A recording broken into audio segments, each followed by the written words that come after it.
Cerita horor. Jasadnya dicor, nyawanya jadi tumbal. Bagian 2. Tepat 24 jam setelah Rina teriak histeris, kami dibuat shock dengan kabar meninggalnya Cipto. Kabar itu tersebar luas di grup BBM kantor.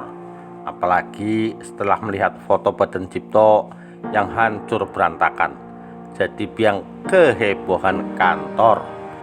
Tapi ada yang aneh lagi, jasad Cipto ada di dalam ruang terlarang. Selain itu, di samping mayat Cipto ada sebuah patung seukuran manusia yang juga pecah. Ini adalah pertama kalinya aku melihat patung dengan bentuknya yang juga aneh.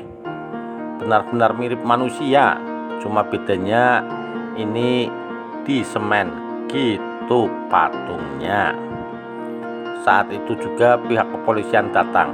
Kami semua yang masuk di kantor diinterogasi. Bagi Rina, ini kali pertamanya melihat Pak Haryo. Si bos besar panik, benar-benar panik. Ya, tahu sendirilah, kalau sampai berita buruk ini menyebar sampai keluar, bisa-bisa klien pada kabur. Kemudian Pak Haryo berinisiatif memanggil orang pintar, namanya Ki Suman. Besoknya Ki Suman datang ke kantor. Dia mulai baca-baca doa dan beneran ampuh. Selama seminggu kantor nggak ada gangguan. Tapi setelah itu barulah teror muncul. Suatu ketika di lokasi sama dengan Cipto meninggal, salah satu satpam yang lagi jaga malam meninggal juga dengan kondisi yang sama. Tubuhnya hancur gak berbentuk. Akhirnya Ki Suman dipanggil lagi buat ke kantor. Dan kali ini dia mencoba untuk mencari penyebab dari kejadian berdarah ini. Malam itu dengan ritual yang aneh ia lakukan. Suara Ki Suman tiba-tiba berubah. Matanya jadi merah. Di situ aku yakin banget kalau yang aku lihat sekarang bukan Ki Suman lagi, tapi mirip sosok genderuwo. Dan semua terjawab atas penyebab semua ini. Ternyata penyebabnya si Rina. Kenapa bisa? Jadi begini ceritanya. Si Rina ini nggak sengaja ngejatuhin patung di ruang terlarang tersebut. Dan tahu nggak kenapa dia ngejatuhin? Gila, dia lagi HS sama Cipto. Anjir, HS di ruang terlarang dong. Ya, karena itulah si genderuwo jadi marah dan minta tumbal lebih banyak.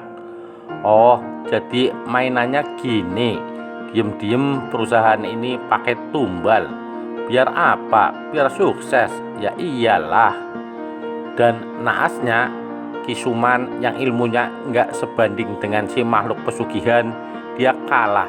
Dan tubuh Ki Suman mulai nyerang orang-orang kantor. Dan fakta menariknya, desas-desus kabar tentang pesugihan yang dilakukan perusahaan ini ternyata benar. Tiba-tiba saja seluruh pintu di gedung terkunci. Pak Haryo mulai mengusulkan kepada kami semua untuk menangkap Rina guna sebagai ganti tumbal persembahan.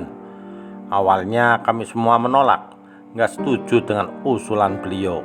Tapi setelah diancam kalau nyawa kami bakal terancam, ya sudah, akhirnya kami semua sepakat. Saat itu juga kami mencari si Rina. Kami menyebar dan akhirnya si Rina ketangkep. Beberapa orang lainnya mengikat tubuh Rina dengan posisi berdiri. Pak Haryo yang sudah menyiapkan semen cor mulai ritual. Dan ini adalah kejadian paling kejam dan mencekam menurutku. Si Rina disemen hidup-hidup oleh semua orang. Karena aku gak kuat melihatnya, aku pura-pura pingsan. Aku terbangun sudah berada di ruang kerja. Akhirnya semua orang selamat dan gak ada lagi gangguan sampai sekarang.